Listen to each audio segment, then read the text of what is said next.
Hey there, tribalists and revivalists. Welcome back to Christians You Should Know, the show where we profile some heroes of the faith that you've probably heard of, but maybe don't know too much about. Today, we are diving into the life of Billy Graham. Do you know Jesus? Have you followed him with your life? Sorry, I've been really deep on this study. As many of you probably know, Billy Graham was a Southern Baptist minister and perhaps the most famous Christian evangelist of the 20th century. Over the course of nearly 60 years of evangelism and televangelism, mostly through the Billy Graham Crusades, it's estimated that over 2 billion people heard him preach, and more than 3 million of those people were saved as a result of a Billy Graham crusade. And as if that wasn't enough, Billy Graham also served as a spiritual advisor for every president from Truman to Obama. And he also worked closely with influential figures such as Martin Luther King Jr. and Queen Elizabeth II. Well, not a bad resume. Don't I feel inadequate? I think this video's got a couple thousand views. Many of us know that Billy Graham was perhaps the most influential Christian on the planet, and obviously someone with so many accolades and such a deep impact can almost feel unattainable. Often when someone becomes an icon, it becomes really difficult to also see them as a person. But Billy Graham, the person, was born on a dairy farm outside of Charlotte, North Carolina in 1918. And in his teen years, Billy was actually turned away from his local youth group for being, quote, too worldly.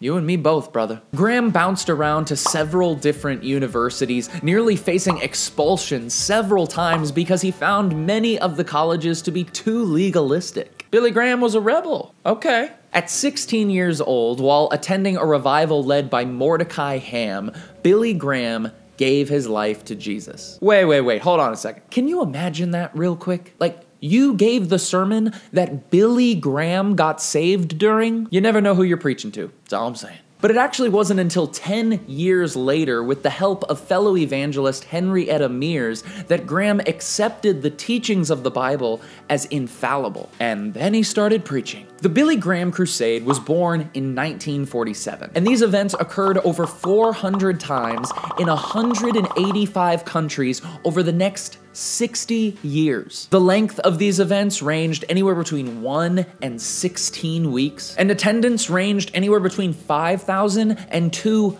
million people. Graham rented and filled some of the world's largest venues night after night after night. And hundreds of people and thousands of people and eventually millions of people would answer Graham's call to come down the aisle and give their lives to Jesus. Outside of these crusades, Graham was just as busy founding the Billy Graham Evangelistic Association. We spoke earlier about his service as White House chaplain for decades. And Graham didn't just focus on saving people. He spoke boldly on issues of social injustice and was active in the civil rights movement in the 50s and 60s. The story goes that at one of his crusades in 1953 in Chattanooga, Tennessee, Graham was horrified to see that the ushers were setting up dividing ropes to keep the white attendees separate from the black attendees. Graham reportedly tore down the ropes and told the ushers that they would stay down or, quote, "You can go on and have the revival without me." Like a boss. Billy Graham worked closely with Dr. Martin Luther King at the height of marches, protests, and sit-ins. Much to the dismay of some of his more conservative contemporaries,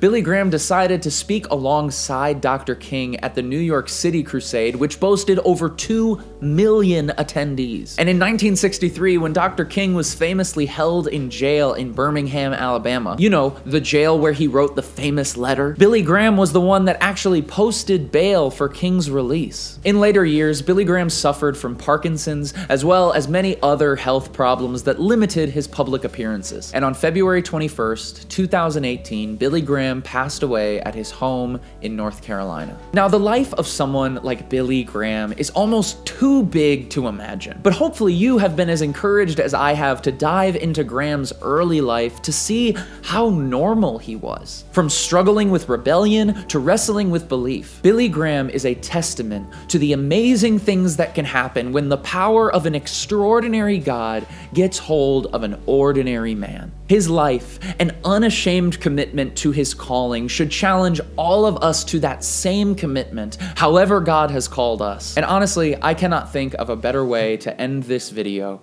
than by giving the invitation that Billy committed his life to giving. I believe that none of you are here by accident tonight. I believe that you're here on this particular night because this is the night that you are to meet God in a new way and receive Him into your heart. Hey friends, thank you so much for watching this episode of Christians You Should Know. You've probably figured out by now that this was the video that got the most votes and will be added into our canon. Thank you. I got an honestly overwhelming response of votes and encouragement about all of those videos in January, and it seems that Christians You Should Know was your favorite. That doesn't mean I'll never do a Lens of Faith or never do a testimony, but Christians You Should Know is officially added into our regular canon. And so thank you all so much for your feedback. Thank you so much for your support. I love you all. Keep being awesome.